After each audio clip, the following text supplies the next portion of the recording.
Hello दोस्तों, good afternoon. कैसे हैं आप सब लोग। तो जैसा कि आपको पता है, हमारे चैनल के थ्रू आप लोग रेगुलर वीडियोस को गेट कर रहे हैं, हासिल कर रहे हैं। आज का नेक्स्ट वीडियो है सेंटेंस। हर जगह इंग्लिश में आपको इसकी ज़रूरत पड़ती है। सेंटेंस मीन्स क्या होता है, सबको पता है, वाक्य होता है। क्या होता है? वाक्य होता है। तो एक गारंटी है कि ये सेंटेंस, ये अगर वीडियो आप पूरा देखेंगे, लास्ट तक देखेंगे, तो सेंटेंस आपको पूर्ण रूप से समझ में आ जाएगा। इसके बाद कोई दूसरा वीडियो देखने की ज़रूरत नहीं होगी। और तो शुरू करते हैं कि सेंटेंस क्या है। जैसा कि आपको पता है कि सबसे जो स्मॉलेस्ट यूनिट है इंग्लिश की, the smallest unit of English which can be broken is called a letter. तो अंग्रेजी की सबसे छोटी इकाई जिसको हम तोड़ नहीं सकते हैं, उसको हम लोग क्या कहते हैं? लेटर कहते हैं, अक्षर कहते हैं। और जब कई लेटर्स मिलते हैं, लेटर क्या होता है, जैसे हम लिखें कि ए है, यन है, के है, ये सब क्या हैं? लेटर हैं। क्या है लेटर? लेटर मतलब यहाँ पे अक्षर, पत्र ना कह करके हम लोग इसको यहाँ पे क्या कहेंगे? अक्षर कहेंगे। ये लेटर क्या है? अक्षर है। तो जब कई लेटर्स मिलते हैं तो बनता है एक वर्ड। वर्ड क्या होता है? A group of letters is called a word. तो जैसे हम लिखें जैसे BOY, यहाँ पे B एक लेटर है, एक वो, एक Y। तो इसको हम अब लेटर ना कह करके क्या कहेंगे? वर्ड कहेंगे। क्या कहेंगे? वर्ड कहेंगे। तो ऐसे ही आपका जब कई वर्ड्स मिलते हैं तब बनता है सेंटेंस। क्या बनता है? सेंटेंस बनता है। सेंटेंस क्या होता है? ये होता है एक वर्ड्स का ग्रुप होता है, शब्दों का ग्रुप होता है। एक सही क्रम में वर्ड्स रखे होते हैं, उनका कोई मीनिंग होता है, सार्थक वर्ड्स होते हैं। तो क्या बन जाता है? सेंटेंस बन जाता है। इसकी डेफिनेशन क्या होगी? A group of meaningful words which makes a complete sense is called a sentence. A group of meaningful words, एक ग्रुप मीन्स एक समूह ऑफ मीनिंगफुल वर्ड, सार्थक शब्दों का, which makes a complete sense, जो एक पूर्ण भाव प्रकट करता है, इज कॉल्ड अ सेंटेंस। इसको हम लोग क्या बोलते हैं? सेंटेंस बोलते हैं। तो सार्थक शब्दों का समूह जो पूर्ण भाव प्रकट करे, जो किसी कंप्लीट सेंस को प्रकट करे, क्या कहलाएगा? सेंटेंस कहलाएगा। जैसे एक एग्जाम्पल हम लोग देख लेते हैं। सेंटेंस है रामू इज कमिंग हियर। ये सेंटेंस लिखा है, Ramu is coming here. Ramu यहाँ आ रहा है। तो आपने देखा एक रामू वर्ड है, एक इज वर्ड है, एक कमिंग और एक हियर। तो ये सभी वर्ड्स जो हैं मिल करके इनका एक क्रम है और इनका कोई अर्थ भी निकल रहा है। तो ये पूरे क्या कहलाएंगे? सेंटेंस कहलाएंगे। क्या कहलाएंगे? सेंटेंस। तो आई होप आपको समझ में आया होगा। और एक चीज़ याद रखना है, अगर वर्ड्स जो हैं वो मीनिंगफुल हैं बट वो सही सेंस क्रम में नहीं रखे हैं और उनका कोई मतलब नहीं है, तो हम उसको सेंटेंस नहीं बोल सकते हैं। जैसे अब हम सेंटेंस ऐसे एक लिखते हैं, जैसे लिखा है Radha school is was man king. अब जैसे मान लिया ये लिखा है Radha school is was man king. अब इसका कोई सेंस तो नहीं निकल रहा। वर्ड्स जो हैं वो मीनिंगफुल हैं बट वो एक सीक्वेंस में नहीं रखे हैं, इनका कोई सेंस नहीं है, तो यहाँ पे ये सेंटेंस नहीं होगा, इसको हम सेंटेंस नहीं कहेंगे। तो आई होप आपको इतना समझ में आया होगा कि सेंटेंस क्या होता है। Group of meaningful words which makes a complete sense is called a sentence. अब जान लेते हैं कि इसके काइंड्स क्या होते हैं। बहुत से लोगों को कन्फ्यूज़न होता है इसके काइंड्स को लेकर के कि सेंटेंसेस के काइंड्स क्या होते हैं। तो एक बार इसको बिगाड़ देते हैं और इसके काइंड्स की चर्चा थोड़ा कर लेते हैं। काइंड्स मतलब क्या होता है? प्रकार। कुछ लोग पूछो सेंटेंस 4 प्रकार के बताते हैं। कुछ लोग 5 प्रकार के बताते हैं, कुछ लोग 3 ही प्रकार के बताते हैं। आज सारे डाउट्स खत्म इसी वीडियो में कंप्लीट। तो काइंड्स मतलब होता है प्रकार। तो सेंटेंसेस जो हैं ये 2 प्रकार से डिवाइड किए जाते हैं, एक तो स्ट्रक्चर के आधार पे और दूसरा मैनर के आधार पे। तो काइंड्स यहाँ पे हम लिख देते हैं स्ट्रक्चर, STRUCTURE। स्ट्रक्चर मतलब होता है ढांचा। तो ये जो आपका स्ट्रक्चर है इसके आधार पे सेंटेंस जो हैं आपके वो होते हैं केवल 3 प्रकार के। स्ट्रक्चर के आधार पे जो आपके सेंटेंसेस हैं वो ओनली 3 काइंड्स के होते हैं, 3 प्रकार के होते हैं। कितने प्रकार के होते हैं? 3 प्रकार के होते हैं। सेंटेंसेस के स्ट्रक्चर के आधार पे, अगर ढांचे के आधार पे हम देखें तो सेंटेंस आपके केवल 3 प्रकार के होंगे। पहला होगा आपका सिंपल सेंटेंस, और दूसरा होगा कंपाउंड सेंटेंस, और जो आपका तीसरा होगा वो होगा कॉम्प्लेक्स सेंटेंस। ये किसके बेस पे हैं, किसके आधार पे हैं? स्ट्रक्चर के आधार पे हैं, ढांचे के आधार पे हैं। तो सिंपल सेंटेंस को हिंदी में हम लोग बोलते हैं सरल वाक्य। क्या बोलते हैं? सरल वाक्य। दूसरा कंपाउंड, इसको बोलते हैं संयुक्त वाक्य। और तीसरा कॉम्प्लेक्स, इसको बोलते हैं मिश्रित वाक्य। क्या बोलेंगे? मिश्रित वाक्य। तो ये अगर बात स्ट्रक्चर की करें तो स्ट्रक्चर के बेसिस पे सेंटेंसेस जो हैं आपके कितने प्रकार के हुए? 3 प्रकार के हुए। एक तो सिंपल, दूसरा कंपाउंड और तीसरा कॉम्प्लेक्स। आई होप आपको ये अच्छे समझ में आया होगा। तो चलो ये भी जान लेते हैं कि सिंपल सेंटेंस क्या होता है। तो नंबर 1 हेडिंग जो है आपकी पुट की जाएगी सिंपल सेंटेंस। सिंपल सेंटेंस क्या होता है, लेट्स नो। देखो, अगर कोई कहे कि simple sentence, affirmative sentence, positive sentence, assertive sentence एक ही चीज़ है, तो गलत। सिंपल सेंटेंस जो है इन सबसे अलग हट करके होता है। सिंपल सेंटेंस जो होता है सिंपल सेंटेंस में केवल एक फाइनाइट वर्ब होती है, केवल एक फाइनाइट वर्ब होती है। सिंपल सेंटेंस जो आपका होता है उसमें केवल एक फाइनाइट वर्ब होती है। फाइनाइट वर्ब मतलब मेन वर्ब, वो helping verb plus main verb हो सकती है, सिंगल मेन वर्ब हो सकती है, और सिंगल हेल्पिंग वर्ब भी हो सकती है। जैसे एक सेंटेंस लिख के देख लेते हैं। सेंटेंस है राम इज सिंगिंग सॉन्ग। ये सेंटेंस लिखा है Ram is singing a song. Ram एक गीत गा रहा है, तो इसमें इज जो है आपकी एच भी है और सिंगिंग एम भी है। तो ये दोनों जो हैं इनको फाइनाइट वर्ब भी कहा जाएगा, मेन वर्ब भी कहा जाएगा। मतलब एक ही फाइनाइट वर्ब इसमें है, तो सेंटेंस कैसा है? सिंपल है। कैसा है? सिंपल है। आई होप आपको ये समझ में आया होगा। एक मिनट,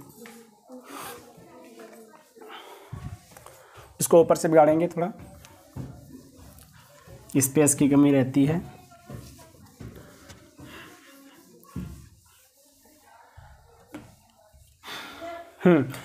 जैसे एक सेंटेंस इसका और देख लेते हैं। I am teaching English. मैं अंग्रेजी पढ़ा रहा हूँ। तो आपने देखा आई एम हेल्पिंग वर्ब है और टीचिंग मेन वर्ब है। और तो हम कहेंगे कि केवल इसमें एक फाइनाइट वर्ब है, एक ही मेन वर्ब है, तो सेंटेंस कैसा है? सिंपल है। ठीक है। अब आपको एक राज की बात बता देते हैं जो मोस्टली लोगों को नहीं मालूम होती है। ये जो आपका सिंपल सेंटेंस होता है ये होता है 5 प्रकार का। कितने प्रकार का होता है? 5 प्रकार का होता है। सिंपल सेंटेंस जो है आपका वो होता है आपका 5 प्रकार का। और यही जो 5 प्रकार हैं ये माइनर के आधार पर भी काइंड्स होते हैं सेंटेंसेस के। ठीक है। तो ये सिंपल सेंटेंस जो है 5 प्रकार का होगा।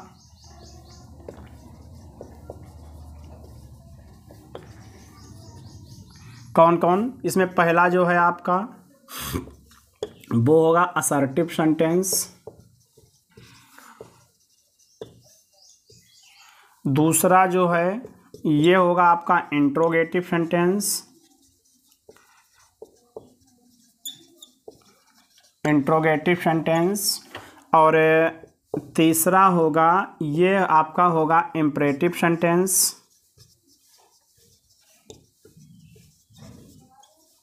इम्परेटिव सेंटेंस होगा, और जो चौथा इसका प्रकार है वो है आपका ऑप्टेटिव सेंटेंस। कौन सा? Optative sentence. और पांचवा जो है ये आपका है एक्सक्लामेटरी सेंटेंस। कौन सा? Exclamatory sentence. तो रचना के आधार पे जो हैं वो 3 प्रकार के होते हैं, बट अगर बात की जाए मैनर के आधार पे, ढंग के आधार पे, तरीके के आधार पे, तो ये सेंटेंस जो हैं कितने प्रकार के हैं? 5 प्रकार के। यहाँ पे हम लिख देते हैं कि ये मैनर। और ये जो सिंपल सेंटेंस के 5 प्रकार भी होते हैं। असर्टिव सेंटेंस को हिंदी में बोलेंगे विधि सूचक वाक्य। क्या बोलेंगे? विधि सूचक वाक्य, ठीक है। और इंट्रोगेटिव को प्रश्न सूचक वाक्य, प्रश्न सूचक वाक्य। और जो आपका जो इम्परेटिव है इसको आज्ञा, प्रार्थना, सलाह सूचक वाक्य, आज्ञा, प्रार्थना, सलाह सूचक वाक्य। और जो ऑप्टेटिव है इसको बोलेंगे इच्छावाची वाक्य, इच्छावाची वाक्य। और जो एक्सक्लामेटरी सेंटेंस है इसको बोलेंगे हर्ष, दुख, आश्चर्य सूचक वाक्य, हर्ष, दुख, आश्चर्य सूचक वाक्य, हर्ष, दुख, आश्चर्य सूचक वाक्य। तो ये आपके मैनर के आधार पर भी हुए और सिंपल सेंटेंस की भी 5 प्रकार हो गए, ठीक है। आई होप आपको अच्छे से समझ में आया होगा।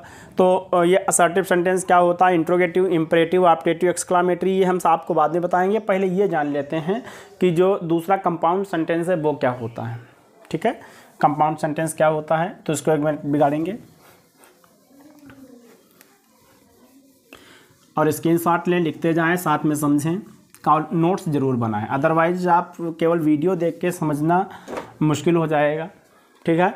तो दूसरा जो आपका है वो है कंपाउंड सेंटेंस। कौन सा है? कंपाउंड सेंटेंस है। इसको बोलेंगे संयुक्त वाक्य। क्या बोलेंगे? संयुक्त वाक्य। तो इसमें क्या होता है, कंपाउंड सेंटेंस जो है आपका इस कंपाउंड सेंटेंस में एक होती है प्रिंसिपल क्लॉज, एक होती है आपकी प्रिंसिपल क्लॉज, और एक या एक से अधिक, एक भी हो सकती है और एक अधिक भी हो सकती है, मोर देन 1 भी हो सकती है। वो होगी इसकी कोऑर्डिनेट क्लॉज।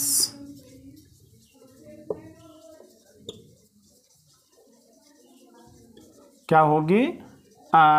Coordinate clause. थोड़ा समझने का प्रयास करेंगे। कंपाउंड सेंटेंस में एक जो होगा वो होगा आपका प्रिंसिपल क्लॉज। प्रिंसिपल क्लॉज को कहते हैं मुख्य उपवाक्य। क्या कहते हैं? मुख्य उपवाक्य। और एक से अधिक उसकी होगी कोऑर्डिनेट क्लॉज। कोऑर्डिनेट क्लॉज जो होती है मुख्य उपवाक्य की समानपदी होती है, उसके पैरेलल होती है और इसका अर्थ अपने में कंप्लीट होता है। देखो क्लास का वीडियो आपको अलग से मिल जाएगा एक, ठीक है। तो जब एक प्रिंसिपल क्लॉज होगा, मुख्य उपवाक्य होगा और उसका दूसरा जो होगा वो कोऑर्डिनेट होगा, तो सेंटेंस कैसा होगा? कंपाउंड होगा। और आपको एक बता दें कि कुछ बच्चों को ये प्रॉब्लम रहती है कि हम कंपाउंड सेंटेंस पहचान नहीं पाते हैं, तो हम आपको बता दें कि जो कंपाउंड सेंटेंस होता है वो कोऑर्डिनेट क्लॉज से स्टार्ट होता है। भाई एक प्रिंसिपल क्लॉज होगी, एक उसकी कोऑर्डिनेट क्लॉज होगी, और जब कोऑर्डिनेट क्लॉज होगी तो वो कोऑर्डिनेटिंग कंजंक्शन से ही स्टार्ट होगी। तो कोऑर्डिनेटिंग कंजंक्शन अधिकतर बीच में जरूर आता है कंपाउंड सेंटेंस के। इसी में लिख देते हैं कोऑर्डिनेट क्लॉज जो है वो आपकी कोऑर्डिनेटिंग कंजंक्शन से स्टार्ट होती है। किससे स्टार्ट होती है? कोऑर्डिनेटिंग कंजंक्शन से स्टार्ट होती है। ये कौन होते हैं? जैसे एंड हुआ आपका, बट हुआ, यट हुआ, स्टिल और nor, either or, neither nor, not only but also, not only but also, otherwise, as well as. इसके अलावा बहुत से होते हैं, लेकिन ये मेन वाले हमने लिख दिए हैं। तो ये जो हैं ये कोऑर्डिनेटिंग कंजंक्शंस होते हैं। अब मोस्टली जो आपकी कोऑर्डिनेटिंग क्लास होगी, वो कोऑर्डिनेट क्लास होगी, इन्हीं कोऑर्डिनेटिंग कंजंक्शन से प्रारंभ होगी। ठीक है, तो आई होप आपको समझ में आया होगा। इसका एक एग्जाम्पल है, राम इज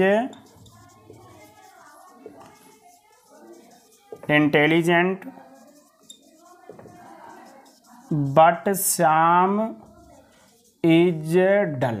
ये सेंटेंस है, राम इज इंटेलिजेंट, राम होशियार है, but Shyam is dull, Shyam जो है डल है, बद्दा है। तो आपने देखा एक सेंटेंस ये है राम इज इंटेलिजेंट, दूसरा है श्याम इज डल। तो ये आपका हो गया प्रिंसिपल क्लास। क्या हो गया? Principal class. ये हो गई इसकी कोऑर्डिनेट क्लास। क्या हो गई? Coordinate class. और दोनों को बीच में कनेक्ट करने के लिए किसका यूज़ किया गया है? कोऑर्डिनेटिंग कंजंक्शन का। किसका यूज़ किया गया है? कोऑर्डिनेटिंग कंजंक्शन का। जिसे मान लें हमें पहचानना नहीं आता, नहीं पहचान पाए, तो हम बट देख के ही पहचान लेंगे, क्योंकि बट जो है कोऑर्डिनेटिंग कंजंक्शन है। ठीक है, तो आई होप आपको ये भी समझ में आया होगा। इसको थोड़ा रब करेंगे।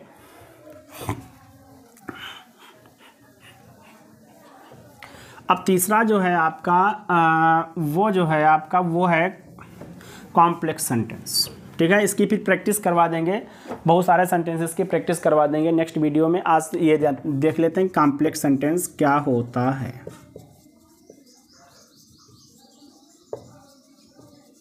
ये कॉम्प्लेक्स सेंटेंसेस को हम लोग बोलते हैं मिश्रित वाक्य। क्या बोलते हैं? मिश्रित वाक्य। इसमें क्या होता है, जो आपका कॉम्प्लेक्स सेंटेंस होगा, इसमें एक तो प्रिंसिपल क्लॉज होगी, एक आपकी प्रिंसिपल क्लॉज होगी, हमने शॉर्ट में लिख दिया है, और एक या एक से ज़्यादा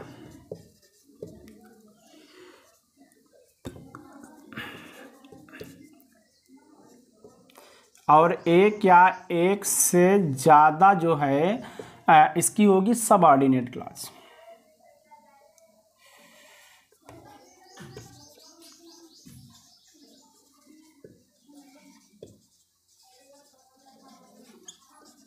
सबऑर्डिनेट क्लॉज होती है। एक होगी प्रिंसिपल क्लॉज और एक या एक से ज़्यादा उसकी क्या होगी? सबऑर्डिनेट क्लॉज होगी। और सबऑर्डिनेट क्लॉज जो होगी आपकी, वो सबऑर्डिनेटिंग कंजंक्शन से शुरू होगी। जो आपकी सबऑर्डिनेट क्लॉज होगी वो किससे स्टार्ट होगी? सबऑर्डिनेटिंग कंजंक्शन से स्टार्ट होगी।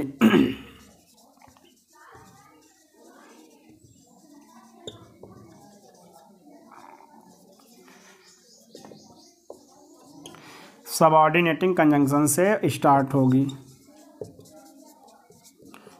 ओके, अब ये कौन से होते हैं सबऑर्डिनेटिंग कंजंक्शन? एक दृष्टि में देख लेते हैं इसको। थोड़े जो मेन वाले होते हैं, जैसे because, if, as, that. Because हो गया, इफ हो गया, एज हो गया, दैट हो गया। और ये जो WH वर्ड्स जो होते हैं, WH वर्ड्स, ये कौन से होते हैं? जैसे व्हाट, व्हेन, व्हाई, वेयर, ये वाले।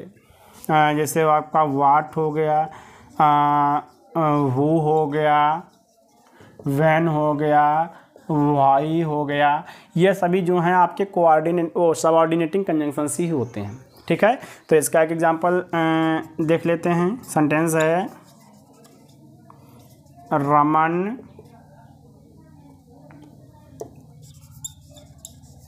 Says that Seema is beautiful. यह सेंटेंस है। रमन सेज, रमन कहता है सीमा इज़ ब्यूटीफुल, सीमा सुंदर है। तो आपने देखा रमन सेज ये आपका प्रिंसिपल क्लास हो गया, सीमा इज़ ब्यूटीफुल इसका जो है सबऑर्डिनेट क्लास हो गया। क्योंकि एक चीज़ ये होती है, सबऑर्डिनेट क्लास का अर्थ अपने में कंप्लीट नहीं होता, ये अपना अर्थ कंप्लीट करने के लिए प्रिंसिपल क्लास पे डिपेंडेंट होती है। तो यहाँ पे दैट जो है आपका सबऑर्डिनेटिंग कंजंक्शन भी है, तो सेंटेंस कैसा हो गया, कॉम्प्लेक्स हो गया। आई होप आपको अच्छे समझ में आया होगा। अब इसका जो नेक्स्ट पार्ट आएगा, दूसरा पार्ट आएगा पार्ट 2, ये आपका पार्ट फर्स्ट